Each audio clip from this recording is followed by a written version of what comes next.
Достук айылынын тургуну Исматулла Жарматов тажик агрессорлорунун кол салуусунда бардык мүлкүнөн ажырап отурат. Ушул кезге чейин ал жашап келген үй эл эмес, айыл дээрлик толугу менен талкаланган.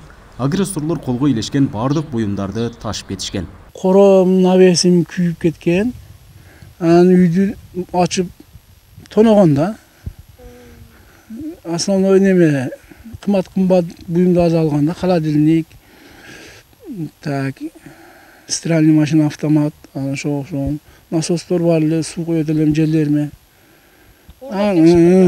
Основной строительный инструменттерден көп жок да, наборлор.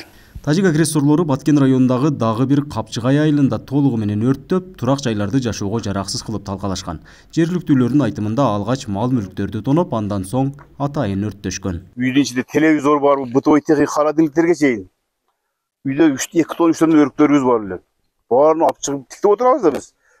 Бүтүн жүктөп алып кеттилер. Малдарыбызды полный айдап кетти. Анан кийин үйлөрдү өрттөп кетти. Мен мисалы бир 2 тонндан ашык өрүгүм бар эле.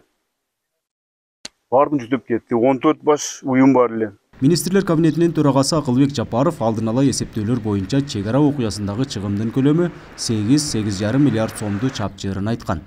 Облустук бийлик азырынча чыгымдар тактала электигин билдирди. Атайын түзүлгөн райондук комиссиялар Лейлек жана Баткен райондорунда эсептөө иштерин жүргүзүшүүдө. Комиссия ошондон баштап эле иштеп жатат. Бүгүнкү күндө ошол жарандардын үй мүлкүнө, турак жайларына келтирилген зыян, мал жандыктарына, транспортторуна келтирилген зыян, мекеме ишканалардын зыяндары, социалдык объекттердин зыяндары бардыгы такталып эсептелип бүтүү алдында турат. Эсептеп, бул боюнча комиссия түнү күн иштеп атат.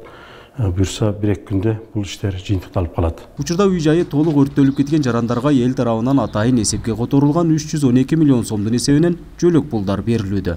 Мында сырткары жабырлануучулардын банктардан алган насыяларын жоюу боюнча да иш-аракеттер көрүлүүдө. Ал эми материалдык чыгымдар мамлекет тарабынан төлөнүп берилет. Үйлөрдүн ээлерине 200 миң сомдон азыр бердик. Айрым адамдар алып, кээ бир документтери күйүп калган башка адамдардагы доверенность каттары менен жеңилдетилген варианттарын кылып алып жатышат.